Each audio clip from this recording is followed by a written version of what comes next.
अर्जुन अपनी पत्नी दिशा के साथ अपने घर में था। दिशा के चेहरे पर परेशानी और चिंता नजर आ रही थी। अर्जुन के चेहरे पर भी चिंता के बादल छाए हुए थे। आखिर कब तक ये चलेगा अर्जुन? कितने व्यापार बदलोगे? हर बार घाटा होता है और अब तो गांव के लोग हमारा मजाक उड़ाने लगे हैं। दिशा, मुझे पता है कि मेरी कोशिशें बार बार असफल हो रही हैं, लेकिन जिस दिन मुझे कामयाबी मिली उस दिन सारा कर्ज चुका दूंगा। हर बार यही कहते हो, मकान गिरवी रख दिया तो हम रहेंगे कहाँ? अर्जुन कुछ नहीं कहता और चुपचाप घर से बाहर निकल जाता है। अर्जुन जैसे ही अपने घर से बाहर निकलता है, तभी उसके गांव की गंगा मौसी अर्जुन का मजाक उड़ाते हुए कहती हैं, अरे बिल गेट्स, कहाँ जा रहे हो तुम? गंगा मौसी, कम से कम इंसान का मूड तो देख लिया कीजिए। हर वक्त मजाक अच्छा नहीं होता। मेरे मजाक का तुम्हें इतना बुरा लग गया? अरे तुम्हारा तो सारा गांव मजाक उड़ाता है। लोग तुम्हारे पीठ पीछे तुम्हें कभी अंबानी कहते हैं तो कभी किसी और बड़े व्यापारी का नाम लेकर तुम्हारा मजाक उड़ाते हैं। लोग मेरा कितना भी मजाक क्यों ना उड़ाए गंगा मौसी, लेकिन मुझे कोई फर्क नहीं पड़ता, क्योंकि मुझे विश्वास है कि जिस दिन मैं सफल हो जाऊंगा ना, उस दिन यही मजाक उड़ाने वाले तारीफ करने वालों में परिवर्तित हो जाएंगे। तभी गांव के लड़के अर्जुन को बिल गेट्स कहकर उसका मजाक उड़ाने लगते हैं। अर्जुन उन्हें नजरअंदाज करके आगे बढ़ जाता है। गांव का मुखिया अर्जुन के पास आता है। उसके हाथ में कुछ कागजात होते हैं। मैंने तुम्हें हमेशा मेहनत करते देखा है। तुम्हारे लिए एक अच्छा मौका है। कैसा मौका मुखिया जी? मेरी पार्ले जी की फैक्ट्री में जान पहचान है। वहां से बिस्किट सस्ते में मिल सकते हैं। तुम इन्हें शहर में बेचकर मुनाफा कमा सकते हो। मैं कुछ बड़े दुकानदारों को जानता हूँ। लेकिन इसके लिए तो पैसों की जरूरत होगी ना? हाँ, इसके लिए मोटी रकम चाहिए, लेकिन अगर तुम अपना मकान गिरवी रख दो तो जमींदार से पैसे मिल सकते हैं। अर्जुन सोच में पड़ जाता है। वो घर लौटकर अपनी पत्नी से चर्चा करने का फैसला करता है। दिशा गुस्से में अर्जुन से कहती है, मकान गिरवी रख दोगे? यही एक चीज बची है हमारे पास। अगर ये भी चला गया तो हम कहाँ जाएंगे? दिशा, ये आखिरी मौका है। अगर ये कामयाब हुआ तो हम अपना सारा कर्ज चुका देंगे, और नहीं हुआ तो क्या तुमने सोचा है?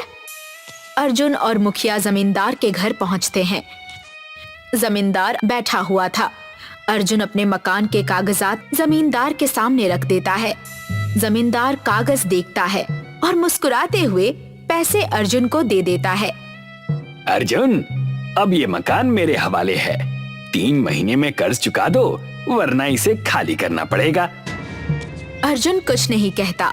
वो पैसे लेकर मुखिया के साथ फैक्ट्री की ओर रवाना हो जाता है।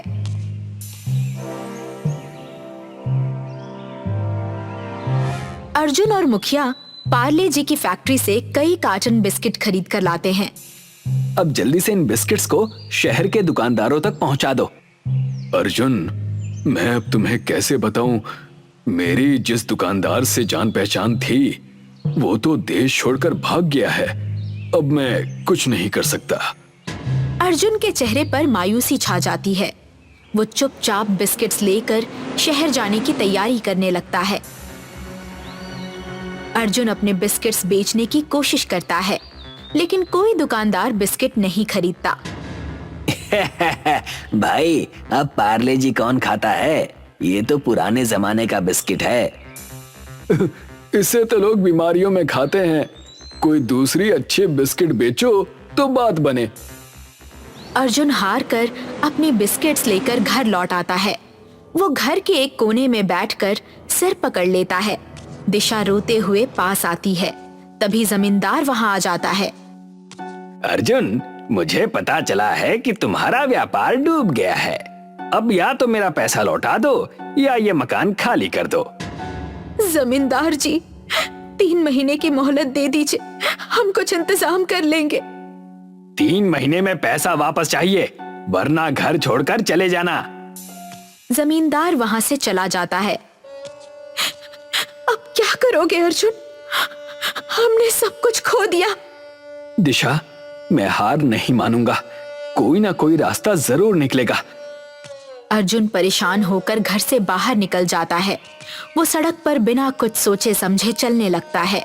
उसके चेहरे पर गहरी चिंता छाई हुई थी। तभी एक चमचमाती कार तेजी से उसके सामने आकर रुकती है। कार से एक व्यक्ति बाहर निकलता है और अर्जुन से झुंझलाकर कहता है, भाई देखकर नहीं चल सकते? कितनी देर से हॉर्न बजा रहा हूँ, तुम्हें कुछ हो जाता तो? अरे तू विकास? अर्जुन अपनी आंखों पर यकीन नहीं कर पाता। वो अपने सामने खड़े विकास को पहचान लेता है, जो उसका बचपन का दोस्त था। तू तो बहुत गरीब था, ये चमचमाती कार, इतने महंगे कपड़े, ये सब कैसे? सब मेहनत और दिमाग का खेल है भाई। अब मैं नए नए विचार बेचकर पैसे कमाता हूँ। विचार भी बिकते हैं? जमाना बदल गया है अर्जुन, अब पैसा दिमाग से कमाया जाता है। अर्जुन विकास को घर ले आता है। दिशा का चेहरा उदासी से झुका हुआ था। विकास ये देखकर तुरंत सवाल करता है, भाभी जी ये उदासी क्यों? सब ठीक तो है ना? कहाँ ठीक है, हमारा मकान भी गिरवी है, व्यापार में नुकसान हो गया। अब पार्ले जी के बिस्किट्स का क्या करेंगे, यही समझ नहीं आ रहा है। हाँ, अब इतने सारे बिस्किट्स का क्या करेंगे, समझ में नहीं आ रहा।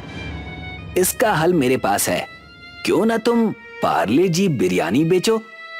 पार्ले जी बिरयानी? ये क्या मजाक है? पार्ले जी बिरयानी? कौन खाएगा ऐसा अजीब कॉम्बिनेशन? भाभी ये मजाक नहीं है, मैंने इस रेसिपी पर बहुत मेहनत की है। इसे एक अमेरिकन रेस्टोरेंट को बेचने वाला था, लेकिन अर्जुन मेरा दोस्त है, इसीलिए ये आइडिया मैं उसे दे रहा हूँ। लेकिन चावल खरीदने तक के पैसे नहीं हैं, फिर बिरयानी कैसे बनेगी? यही तो दोस्ती काम आती है। पैसे मैं दूंगा, मेहनत तुम दोनों करो, और पार्ले जी बिरयानी कैसे बनानी है उसकी रेसिपी भी मैं तुम्हें बताऊंगा।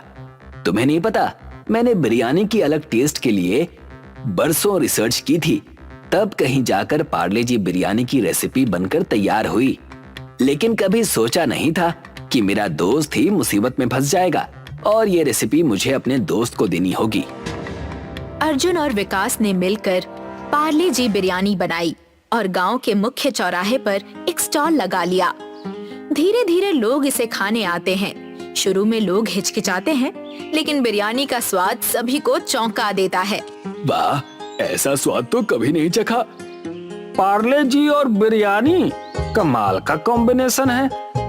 कुछ ही दिनों में पार्ले जी बिरयानी की खबर दूर दूर तक फैल जाती है। लोग अलग अलग शहरों से इसे खाने आने लगते हैं। अर्जुन के पास पैसे आने शुरू हो जाते हैं। उसकी स्थिति बदलने लगती है।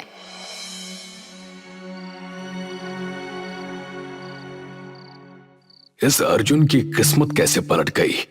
मैंने इतनी मेहनत से उसे बेवकूफ बनाकर मकान गिरवी रखवाया था। मुझे क्या पता था कि उसका कोई दोस्त विकास आकर उसकी मदद करेगा। कुछ तो करना पड़ेगा, उसकी बिरयानी बंद करवानी पड़ेगी। चिंता मत करो, उसकी बिरयानी में कुछ गड़बड़ी करके लोगों का पेट खराब करवा दूंगा। उसके बाद देखता हूँ कि कौन उसकी बिरयानी खाता है। दोनों हंसने लगते हैं, लेकिन वे नहीं जानते कि उनकी बात अर्जुन का एक ग्राहक चुपके से सुन रहा था। वो पूरी बातचीत का वीडियो रिकॉर्ड कर लेता है। ग्राहक अर्जुन के पास आता है और उसे वीडियो दिखाता है। अर्जुन ये देखकर चौंक जाता है। उसकी आंखों में गुस्सा और आंसू दोनों झलकने लगते हैं। मुझे यकीन नहीं हो रहा कि मुखिया और जमींदार ने मेरे साथ इतना बड़ा धोखा किया। अर्जुन तुरंत वीडियो लेकर जमींदार के पास जाता है। अर्जुन जमींदार को पैसे देकर कहता है, ये लो तुम्हारा कर्ज, अब मेरी जिंदगी से दूर हो जाओ। अब मेरे घर के कागज चुपचाप मेरे हवाले कर दो। देता हूँ अर्जुन, नाराज क्यों होते हो? जरा सा पैसा क्या आ गया, तुम तो बात करने की तमीज भी भूल गए। इतना बोलकर जमींदार अर्जुन को उसके घर के कागजात पकड़ा देता है और मुस्कुराते हुए अर्जुन से कहता है, पार्ले जी बिरयानी तुम्हारा साथ दे गई अर्जुन, नहीं तो तुम्हारी हैसियत मेरी हवेली के दरवाजे पर खड़े होने की भी नहीं थी। तभी पुलिस वहां पहुंच जाती है। जमींदार चौंक कर अर्जुन से पूछता है, ये पुलिस यहाँ क्यों आई है? ये वीडियो देखो, अब पुलिस तुम्हें इसकी सजा देगी। पुलिस जमींदार और मुखिया को गिरफ्तार कर लेती है। अर्जुन की पार्ले जी बिरयानी अब पूरी दुनिया में प्रसिद्ध हो चुकी थी। उसकी मेहनत रंग लाई। वो और उसकी पत्नी दिशा अब एक खुशहाल जीवन जी रहे थे। अर्जुन, मुझे तुम पर गर्व है। तुमने जो किया वो कमाल है। ये सब तुम्हारे विश्वास और विकास के आइडिया की वजह से हुआ है। अर्जुन और दिशा खुश होकर अपने नए जीवन की ओर बढ़ने लगते हैं। पार्ले जी बिरयानी दुनिया भर में एक मिसाल बन जाती है। सिम्बापुर शहर में आर्यन अपनी पत्नी जिया के साथ अपने भैया भाभी के साथ रहता था। आर्यन की भाभी प्रीति काफी नकचड़ी थी। वो बिल्कुल नहीं चाहती थी कि आर्यन और जिया उसके साथ उस घर में रहें। इसीलिए वो हमेशा अपने पति संदीप से इसकी शिकायत किया करती थी।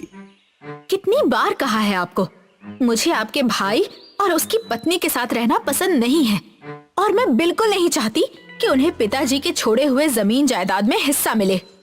मैं खुद यही चाहता हूँ भाग्यवान, इसलिए आज मैं कोर्ट में जाकर आया हूँ और एक वकील को घूस खिलाकर एक फर्जी वसीयत के कागज तैयार करा लिए हैं, जिसमें साफ साफ लिखा है कि पिताजी जाने से पहले सारी चीजें मेरे नाम कर गए थे। अब बस कल सुबह की देर है। वाह पतिदेव, क्या तरकीब लगाई है आपने। आर्यन और जिया स्वभाव के बहुत अच्छे थे। घर का सारा काम जिया अकेले किया करती थी और आर्यन अपने पिता की बिरयानी की दुकान में काम किया करता था। अगले दिन का सूरज उगता है। संदीप और प्रीति आर्यन और उसकी पत्नी दोनों को घर से निकाल देते हैं। भैया, ये आप नहीं कर सकते। दीदी, हमसे क्या गलती हो गई? आप हमें घर से निकाल देंगी तो हम कहाँ जाएंगे? कहीं पर भी जाओ, बस मेरे घर पर वापस मत आना। और आर्यन, तुम्हें काम पर आने की भी जरूरत नहीं है। उस बिरयानी की दुकान को भी पिताजी मेरे नाम पर करके गए हैं। अब जाओ तुम दोनों और खुद का कुछ कर लेना, बस वापस यहां मत आना, समझे? रहने की ही बात है तो थोड़े दिन किसी रेलवे स्टेशन पर सो जाना। गरीब लोग वहीं पर तो सोते हैं। आर्यन अपनी पत्नी को लेकर सिम्बापुर रेलवे स्टेशन चला जाता है और खाने के लिए कुछ चीजें लेता है। वो पूरा दिन उसी रेलवे स्टेशन पर बिताते हैं। ना सिर पर छत, ना बदन पर चादर। जैसे जैसे दिन बीत रहा था, खाना भी कम हो रहा था। हम खाएंगे क्या? खाने के लिए कुछ नहीं बचा है। तुम चिंता मत करो, यहीं ठहरो, मैं कुछ करता हूं। आर्यन थोड़ी दूर जाकर लोगों से खाने की भीख मांगने लगता है। खाना, खाना, किसी के पास कुछ खाना है तो खाना दे दो।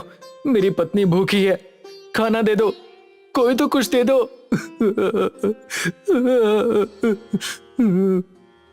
आर्यन अपनी हालत पर फूट फूट कर रोने लगता है। तभी वहां पर एक छोटी लड़की आर्यन के पास आकर कहती है, आप रो क्यों रहे हो? मैं आपको खाना देती हूँ। आज मैं अपना टिफिन लाना भूल गई और मम्मी ने मुझे आज बिरयानी और मेरे दोस्तों के लिए मोमोज पैक करके दिए हैं। आप रोइए मत, मैं आपको अपना टिफिन देती हूँ। बेटी, तुम्हारा बहुत बहुत शुक्रिया। ईश्वर हमेशा तुम्हारे साथ रहे। ईश्वर से मेरी यही प्रार्थना है।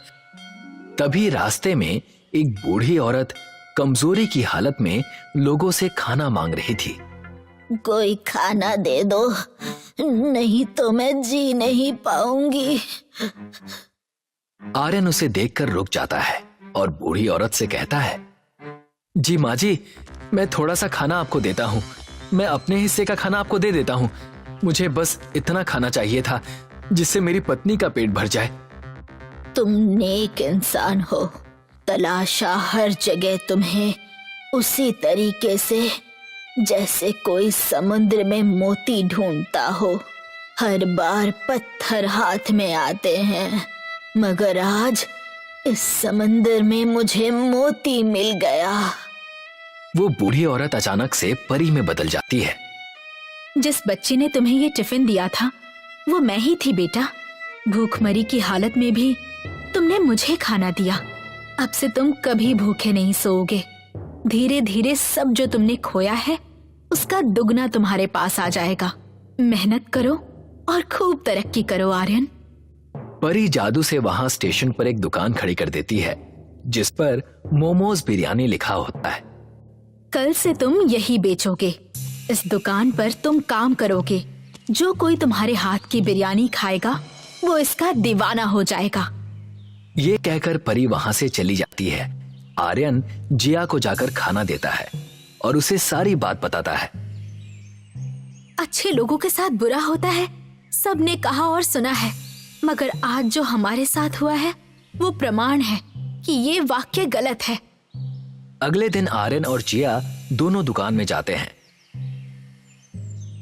जहां पर पहले से ही मोमोज बिरयानी बनाने की सामग्री वहां 2 पेटियों में रखी हुई थी और साथ ही वहां एक पर्ची भी थी जिसमें मोमोज बिरयानी बनाने का तरीका लिखा हुआ था। यहां तो पहले से ही सामग्री रखी हुई है। हम इस बिरयानी को सबके लिए बेचेंगे। इसे गरीब भी खरीद सकता है और अमीर भी। इस बिरयानी को हम 5 रुपए में बेचेंगे। सही कहा आपने। आर्यन और जिया मोमोज बिरयानी बना लेते हैं और उस मोमोज बिरयानी को रेलवे स्टेशन पर 5 रुपयों में बेचना शुरू कर देते हैं। थोड़ी देर बाद वहां कई सारे लोग उनकी बनाई हुई मोमोज बिरयानी खाने आ जाते हैं। बेटा, शुक्रिया, तुमने हम गरीबों को अपने ध्यान में रखकर ये अनोखी मोमोज बिरयानी 5 रुपए में बेचना शुरू किया। हमने भी दिन सहे हैं, हमें पता है कि कैसा लगता है। आप निश्चिंत रहिए और ये बताइए कि आपको और बिरयानी चाहिए क्या, क्योंकि उसके लिए और पैसे देने की जरूरत नहीं है। धीरे धीरे आर्यन और जिया की मोमोज बिरयानी पूरे शहर में प्रसिद्ध हो गई। सब लोग उसकी दुकान पर 5 रुपए की मोमोज बिरयानी खाने आने लगे। कई शहरों के धनवान भी उसके पास 5 रुपए वाली मोमोज बिरयानी खाने आते और उसे कई सारे पैसे देकर जाते। ये खबर हवा की तरह संदीप और प्रीति तक भी पहुंच जाती है। ये मैं क्या सुन रही हूँ पतिदेव? आर्यन और जिया फिर से अमीर बनते जा रहे हैं। उन्हें कई सारे शहर के धनवान लोग उस बिरयानी को खाकर ज्यादा पैसे भी दे रहे हैं उन्हें। जानता हूं, मुझे भी समझ में नहीं आ रहा है। सब तो हमने उससे छीन लिया था, तब उसके पास ये दुकान खोलने के पैसे कैसे आए और इतने पैसे कैसे आए कि वो बिरयानी को 5 रुपयों में बेच रहा है। हम दोनों को जाकर देखना पड़ेगा, भाग्यवान। मगर वो हमसे बात भी करेगा क्या? वो सब मुझ पर छोड़ दो। मैं अपने भाई को जानता हूं, उसका दिल बहुत कोमल है। वो मुझसे गुस्सा नहीं रह सकता है। संदीप और प्रीति दोनों आर्यन और जिया से मिलने उनकी दुकान पर पहुंच जाते हैं। मेरे भाई आर्यन, मुझे माफ कर देना, मुझसे गलती हो गई थी। जिया, मुझे भी माफ कर दो। हमने तुम लोगों के साथ बहुत बुरा किया। अरे दीदी, कोई बात नहीं। बुरा तो हमारे साथ हुआ, मगर हम टूटे नहीं और आप हमारे पास आ गईं, तो मैं अभी कह सकती हूँ कि परिवार हमसे झूठे नहीं। संदीप भैया, हमने आप दोनों को माफ किया। मैं आप दोनों को मोमोज बिरयानी खिलाता हूँ। आर्यन दोनों को मोमोज बिरयानी खिलाता है। संदीप बातों बातों में आर्यन से मोमोज बिरयानी की दुकान का राज पूछता है और आर्यन अपने भाई पर भरोसा करके उसे बता देता है। भैया, हम 5 रुपयों में इस मोमोज बिरयानी को इसलिए बेच पा रहे हैं क्योंकि इस दुकान में 2 पेटियां हैं जिसमें हर दिन अपने आप मोमोज बिरयानी बनाने की सामग्री आ जाती है और पर्ची में मोमोज बिरयानी कैसे बनाते हैं वो भी लिखा हुआ है। इसलिए ये मोमोज बिरयानी खाने में इतनी अच्छी लगती है। अच्छी बात है, बहुत अच्छी बात है। मोमोज बिरयानी के लिए शुक्रिया। अब हम चलते हैं, मगर हम आगे भी तुम दोनों से मिलने आते रहेंगे। संदीप और प्रीति घर लौट जाते हैं। कहा था ना मैंने, वो आर्यन मुझसे गुस्सा नहीं रह सकता। और देखा किस तरीके से मैंने उससे सब उगलवा लिया। वो 2 पेटियां और वो पर्ची, हमें बस वही चाहिए। फिर हम भी मोमोज बिरयानी बेचेंगे, वो भी ज्यादा भाव में। सोचो सोचो पतिदेव, कितने पैसे होंगे हमारे पास। कुछ योजना बनाओ। मैंने योजना सोच रखी है भाग्यवान, बस तुम मेरे साथ चलना। अगले दिन रात को आर्यन और जिया अपनी दुकान को बंद करके चले जाते हैं और संदीप और प्रीति रेलवे स्टेशन में प्रवेश करते हैं। प्रवेश करते ही उन्हें वो बच्ची मिलती है जिसने आर्यन को मोमोज और बिरयानी की टिफिन दी थी।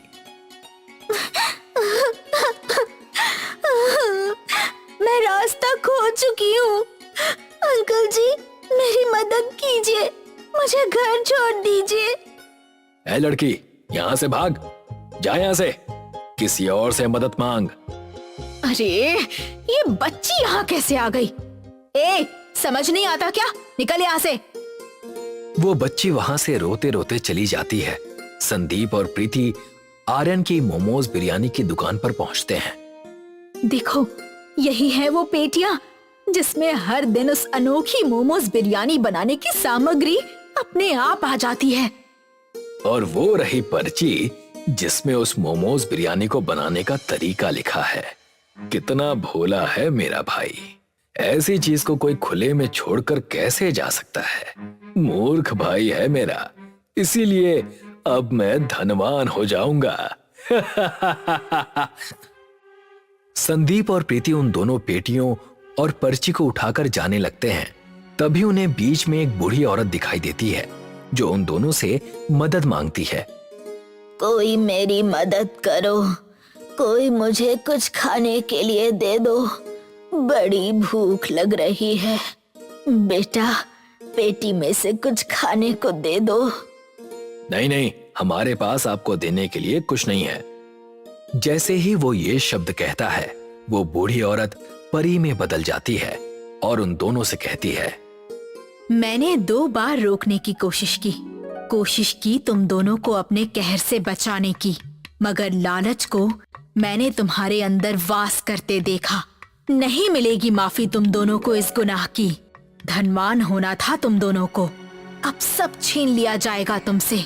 कूदता था तुम्हारा मन पैसा देखकर, अब कूदते रहना जिंदगी भर एक मेंढक की तरह। संदीप और प्रीति दोनों मेढक में बदल जाते हैं। अगली सुबह होती है। आर्यन अपनी दुकान खोलता है और उसे वो दोनों पेटियां अपनी जगह पर ही दिखती हैं, जैसे पिछली रात कुछ हुआ ही ना हो। शहर में आर्यन आगे और कई सारी जगहों पर अपनी 5 रुपए की मोमोज बिरयानी की दुकान खोल लेता है और अपनी जिंदगी आराम से जीता है।